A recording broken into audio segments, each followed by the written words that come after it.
Assalamualaikum. Welcome back students. Welcome back to another video tutorial from Learning with Rifa Jahan YouTube channel.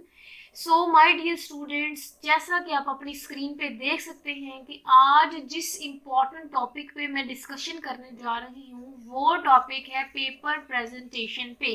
जी हाँ, इस topic पे बात करना बहुत ज़रूरी है क्योंकि आपको पता है कि कोई भी पेपर हो, वो चाहे उर्दू का हो, इंग्लिश का हो, इस्लामियात का हो, बायोलॉजी का हो, केमिस्ट्री का, फिजिक्स का हो, जितने भी सब्जेक्ट्स है ना, अगर मैं उन सब का नाम ले लूँ ना, तो उन सब के पेपर को अटेम्प्ट करने के लिए जो चीज़ इंपॉर्टेंट होती है वो होती है पेपर प्रेजेंटेशन। जी हाँ, चलिए पेपर को छोड़ दें, अगर हम वर्ड प्रेजेंटेशन पे फोकस करें तो जो वर्ड प्रेजेंटेशन है ना वो ही बहुत इंपॉर्टेंट है, क्योंकि प्रेजेंटेशन किसी भी चीज़ की हो वो बहुत इंपॉर्टेंट होती है। जैसा कि आपने खाना बनाया, ठीक है, आपने खाना बहुत टेस्टी बनाया, लेकिन अगर उसकी प्रेजेंटेशन अच्छी नहीं है ना तो खाने को दिल नहीं करता। बज़ाहिर जो चीज़ खूबसूरत लगती है ना वो बहुत अच्छा इंप्रेशन डालती है कि फिर क्यूरियोसिटी होती है उस चीज़ को जानने के बारे में, उस चीज़ को खाने के लिए, उस चीज़ को देखने के लिए। ठीक है, सो प्रेजेंटेशन जो है वो किसी भी चीज़ की बहुत इंपॉर्टेंट है। So paper point of view से अगर मैं बात बताऊँ आपको तो वो ये है कि पेपर की भी प्रेजेंटेशन बहुत ज़रूरी होती है, खूबसूरती पेपर की बहुत ज़रूरी है। जितना खूबसूरत आप पेपर को प्रेजेंट करेंगे उतना ही वो पेपर चेकर इम्प्रेस होकर आपको मार्क्स देगा। ठीक है, सो पहली बात मैंने आपको टॉपिक की इंपॉर्टेंस बता दी कि बहुत इंपॉर्टेंट है ये टॉपिक, जिस पे मैं आज डिस्कशन करने जा रही हूँ। आपने क्या करना है, आपने बस आज की सारी लेक्चर जो मैं डिलीवर करने जा रही हूँ ध्यान से सुनना है, सारे के सारे पॉइंट्स को ध्यान से सुनना है। और हाँ, चैनल को जरूर सब्सक्राइब कर दें, बेल आइकन भी प्रेस कर दें। और हाँ, इससे आपका ही भला है, क्योंकि अगर आप चैनल को सब्सक्राइब करते हैं, बेल आइकन दबाते हैं, तो इससे क्या होगा कि मेरे चैनल पे जितनी भी न्यू इंफॉर्मेटिव लेक्चर वीडियोस अब मैं पेपर पॉइंट ऑफ व्यू से अपलोड करने जा रही हूँ वो बर वक्त आप तक पहुँच जाएंगी और आपके लिए बहुत हेल्पफुल साबित होंगी। अच्छा, ऐसा है कि आज ना सिर्फ मैं आपको 10 इम्पॉर्टेंट पॉइंट्स बताने जा रही हूँ जिसके बाद आपके पेपर की खूबसूरती बहुत अच्छे से आती है। चलें जी, पेपर प्रेजेंटेशन को डिस्कस करना स्टार्ट करते हैं। नेक्स्ट स्लाइड में मूव ऑन करते हैं। वहाँ आपके लिए एक धमाका है, जी हाँ, बूम।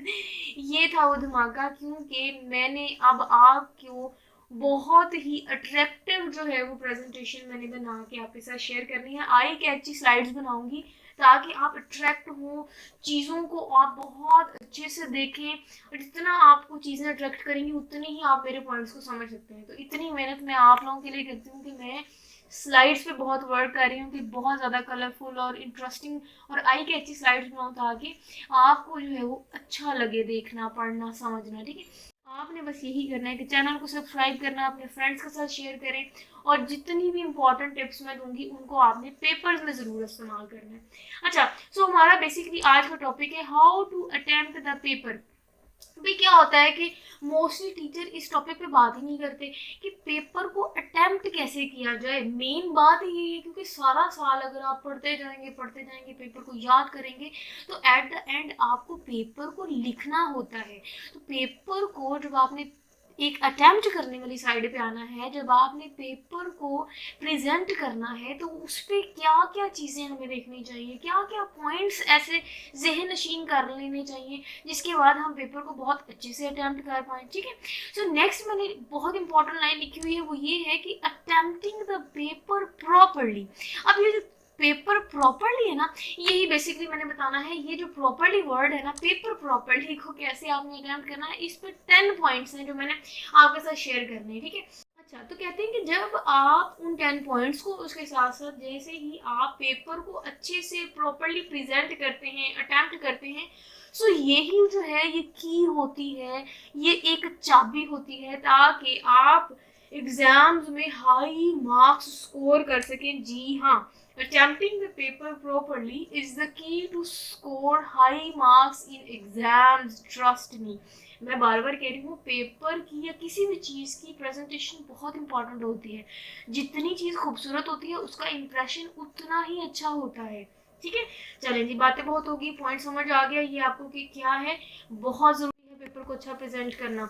और उसको समझने के लिए मैंने आपकी आसानी के लिए 10 टिप्स शेयर करनी है, 10 पॉइंट्स शेयर करने हैं।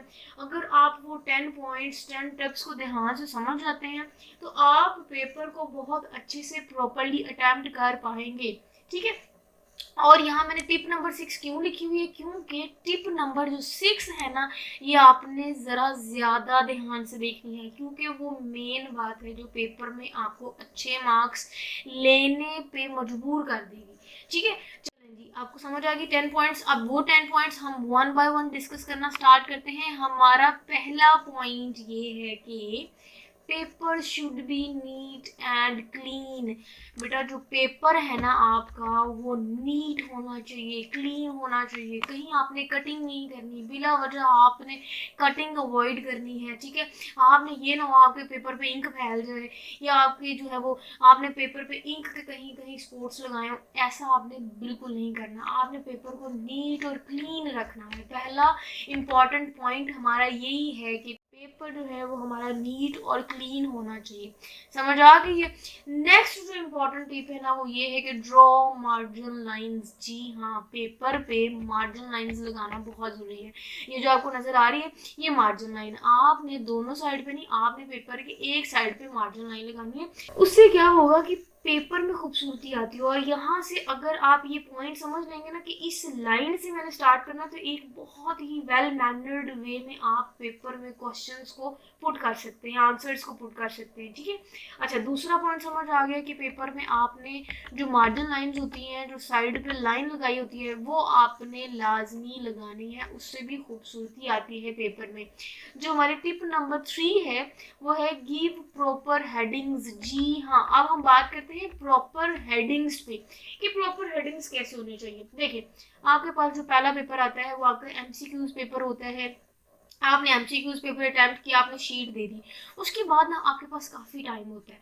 वो टाइम आपने यूटिलाइज करना है। जब तक आपके पास क्वेश्चन पेपर नहीं आता, आपने उस टाइम को यूटिलाइज करना है, क्योंकि वो बहुत ही क्रूशियल टाइम होता है। आपने उस टाइम में क्या करना है, पेपर पे आपने मार्जिन लाइंस लगानी है।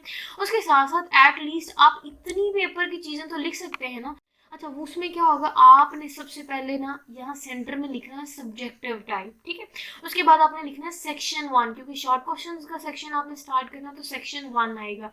उसके बाद आपने प्रॉपरली क्वेश्चन के नंबर को भी मेंशन करना है, that I am attempting question number 2 right now. ठीक है, वो लिखने के बाद फिर आपने जो जूज है, जो पार्ट उठाना है क्वेश्चन नंबर 2 का, उस जूज को आपने यहाँ मेंशन जरूर करना है। लेट्स सपोज आपको क्वेश्चन नंबर 2 का जो फोर्थ पार्ट है वो बहुत अच्छे से आता है और वो आप पहले अटेम्प्ट करना चाह रहे हैं, तो आपने यहाँ लाजमी क्वेश्चन का नंबर जो है वो मेंशन करना है कि आप कौन से क्वेश्चन नंबर को पहले कर रहे हैं। ठीक है, इससे आसानी होती है। ये नहीं करनी कि आपने लंबी लंबी उसकी पूरी पूरी स्टेटमेंट लिख देनी। क्वेश्चन आपने पेपर पे नहीं लिखना, ये वक्त का ज़िया है। आपने जस्ट आपने हेडिंग दी क्वेश्चन नंबर 2 की, उसके बाद आपने जूज नंबर मेंशन किया, और लेट सपोज अगर एक क्वेश्चन आता है कि डिफाइन डायनेमिक इक्विलिब्रियम, ठीक है, तो आपने यहाँ लिखना है डायनेमिक इक्विलिब्रियम, जस्ट आपने उसकी हेडिंग देनी है और उसकी डेफिनेशन लिखना शुरू कर दें। ठीक है, इस तरह आप सेंटर में डेफिनेशन, आप इस तरह कोमे शोमे लगा के पेपर को बहुत अच्छे से प्रेजेंट कर सकते हैं। तो यहाँ से मैंने आपको बता दिया कि प्रॉपर हेडिंग्स क्या होती हैं। आपने पेपर चेकर के लिए चीज़ें जितनी आसान कर दी ना, ट्रस्ट में वो खुश होकर मार्क्स देते हैं। हाँ, आपने ये नहीं करना कि आपने दलिया बना देना है। कोई क्वेश्चन नंबर 2 का जो सवाल है वो आप 3 में लिख रहे हो, 3 का सवाल 2 में लिख रहे हो, ऐसा नहीं करना। आपने प्रॉपर पार्टीशन करनी है। क्वेश्चन नंबर 2 है, ये चीज़ें, उसको जितना आसान करेंगे वो उतना खुश होकर मार्क्स देगा। ठीक है, चलेंगे अब हम डिस्कस करते हैं। देखिए 3 हो गया, tip number 3 give proper headings, समझ आ गई है, समझ आ गई। अब हमने नेक्स्ट डिस्कस करनी है टिप नंबर 4, और वो है ये। ठीक है, fill all the page. Very very important tip ये है कि आपने पेपर को खाली नहीं छोड़ना। मेरा मतलब है कि अगर लेट सपोज आपने फर्स्ट जो शीट है ना, आपने वो लिखना शुरू कर दी। अब फर्स्ट शीट की आपने जस्ट 3 लाइनें लिखी, उसके बाद आपने जो नेक्स्ट क्वेश्चन शुरू करना था, आपने कहा जी नहीं नहीं मैं वो नेक्स्ट पेज से शुरू करूंगी ताकि खूबसूरती है। तो ऐसा नहीं करना। आपने बिला वजह की जो स्पेस है उसको नहीं छोड़ना। ठीक हो गया, आपने प्रॉपर जो है वो पूरे के पूरे पेज को फिल करना है। एक बात। दूसरी बात, हाँ ये हो सकता है कि पेपर के एंड की आप 2-3 लाइनें छोड़ दें, ठीक है, तो आप नेक्स्ट पेज पे मूव करें। लेकिन अगर पेपर आधे से ज़्यादा खाली है और आप आगे मूव कर रहे हैं, तो ऐसा नहीं करना आपने। ठीक हो गया। आपने पूरा पेज फिल करना है। अगर आप खाली छोड़ देंगे, आगे चलेंगे, यहाँ भी खाली छोड़ देंगे, तो पेपर चेकर जो है वो बहुत उस पर बुरा इंप्रेशन पड़ता है, उसको बहुत गुस्सा आता है, ठीक है, उसको ढूंढना पड़ता है, ठीक है। तो ये भूल भुलैया आपने नहीं करनी, आपने पेपर को प्रॉपरली फिल करना है। इंपॉर्टेंट थी ना टिप, है ना काम की। चलें जी, अब हम नेक्स्ट मूव करते हैं, वहां देखते हैं टिप नंबर 5, और वो है stay on that topic. But this is the most important point I think, क्योंकि बच्चे क्या करते हैं ना, कि बच्चे जो है वो ब्ला ब्ला ब्ला लिखना शुरू कर देते हैं। पता नहीं उनको किसने कहा कि भाई पेपर नहीं खाली छोड़ना, जो आता है लिख दो, तो उनमें वो जो आता है ना वो लिख देते हैं। ऐसा नहीं होना चाहिए, आप टॉपिक तक ही रहें। जैसे लेट्स सपोज मैंने यहाँ एक पेपर आपके साथ डेमो शेयर किया है ना, अगर वो कह रहे हैं कि डायनामिक इक्विलिब्रियम की डेफिनेशन लिखें, ठीक है, हाँ आप इतना हो सकता है कि आप उसकी एग्जांपल लिख दें, ठीक है, साथ इंप्रेशन के लिए। ये नहीं है कि वो आपसे डेफिनेशन पूछ रहे हैं तो आप लिखने बैठ जाएं, कि उसकी डेफिनेशन भी लिखने बैठ जाएं, एग्जांपल भी, उसका फंक्शन भी, उसकी क्लासिफिकेशन भी, उसकी इंपॉर्टेंस भी, सेंस नहीं बनती।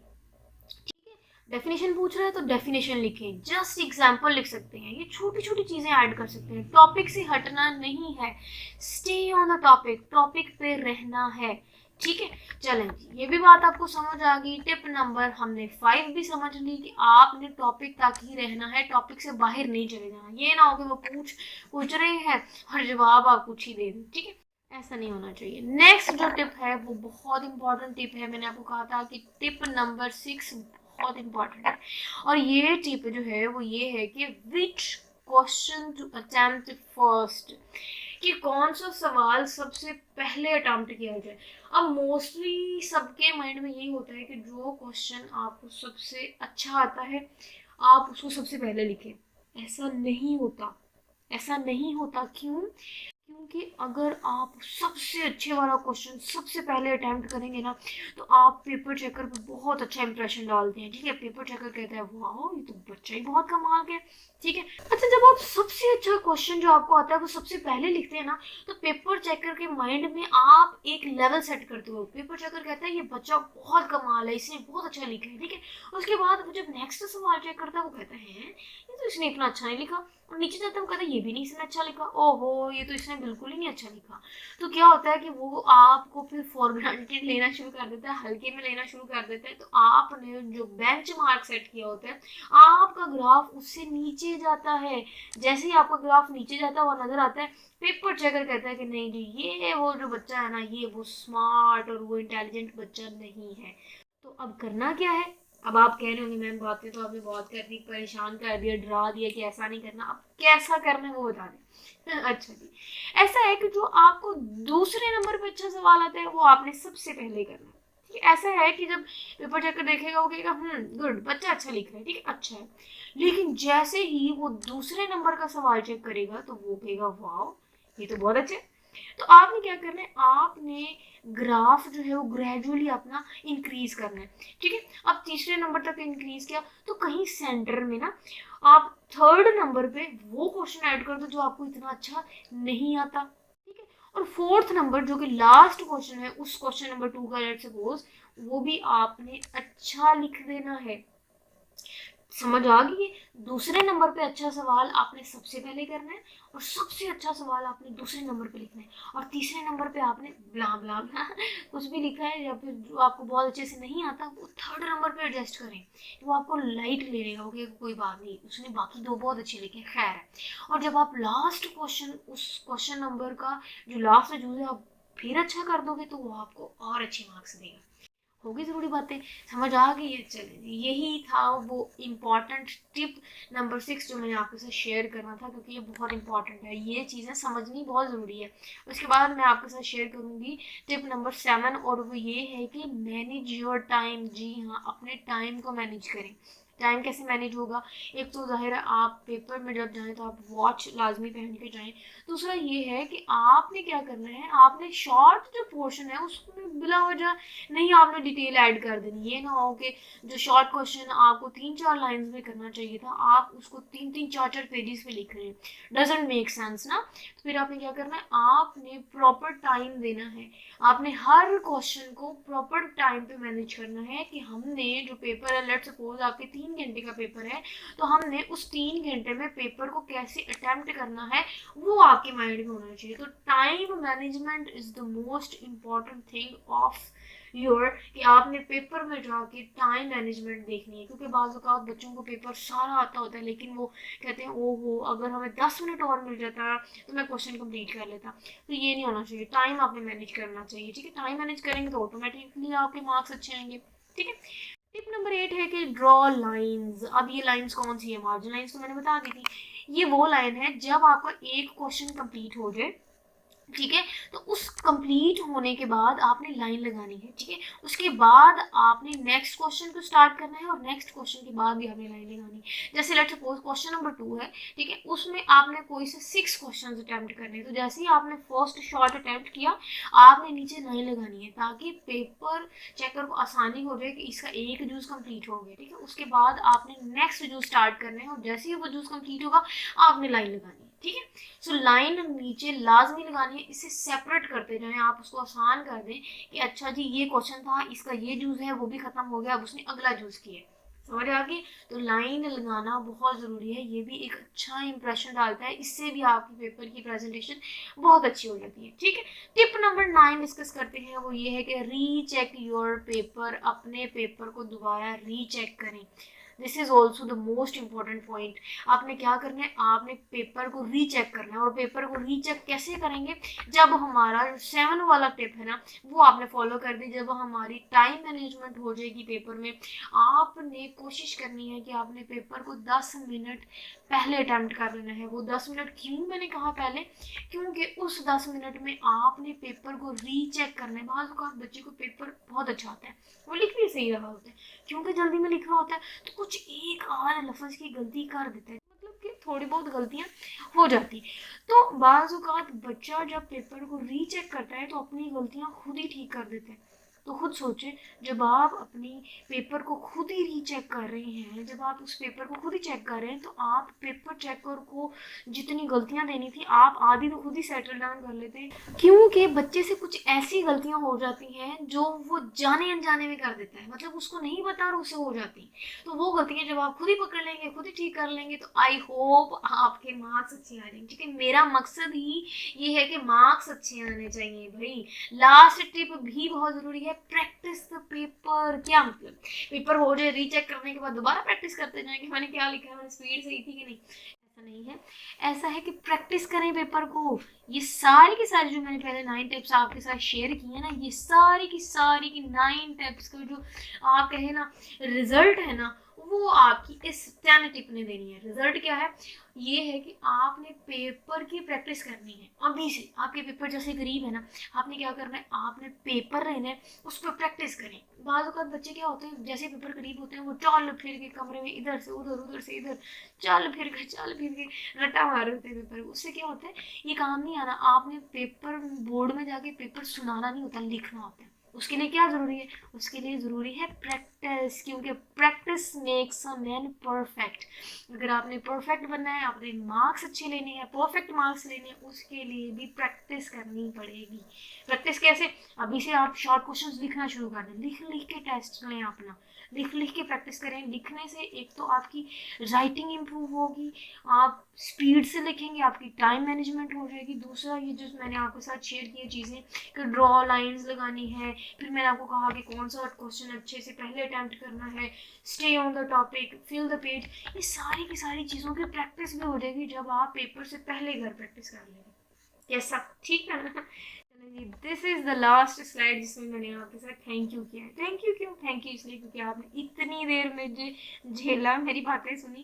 खैर ये सारी की सारी बातें आपके लिए बहुत ज़रूरी थी, आपके पेपर पॉइंट ऑफ व्यू से बहुत ज़रूरी है, क्योंकि मैंने पूरी बुक तो पढ़ा दी, लेकिन ये बात मैं कैसे भूल सकती थी कि मैं आपको पेपर प्रेजेंटेशन का बताऊं कि भाई पेपर को प्रेजेंट कैसे करना है। इतनी मेहनत आप पे की है, सारा साल मैंने पढ़ाया है, और लास्ट में मैं यही ना कहूँ कि खूबसूरती कैसे करनी है पेपर की, तो मार्क्स कैसे आएंगे अच्छे, भाई अच्छे मार्क्स के लिए कुछ तो करना पड़ता है।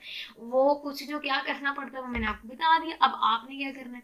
स्लाइड्स मैंने आपके लिए कितनी आई कैची बनाई है कि बच्चे के लिए बहुत अच्छी लगती है, आंखों को देखना अच्छा लगता है ना। अब आपने क्या करना है, आपने जो असल इस लास्ट थैंक यू के हकदार होना है ना, वो तब होना है जब आपने इस वीडियो को, अगर आपने देखा कि आपके लिए हेल्पफुल, अगर आपको लगा कि वीडियो हेल्पफुल है तो आपने लाइक करनी है वीडियो, ठीक है, अपने दोस्तों के साथ शेयर करनी है, चैनल को सब्सक्राइब करना है, बेल आइकन प्रेस करनी है, तब आप उस लास्ट थैंक यू के हकदार होंगे।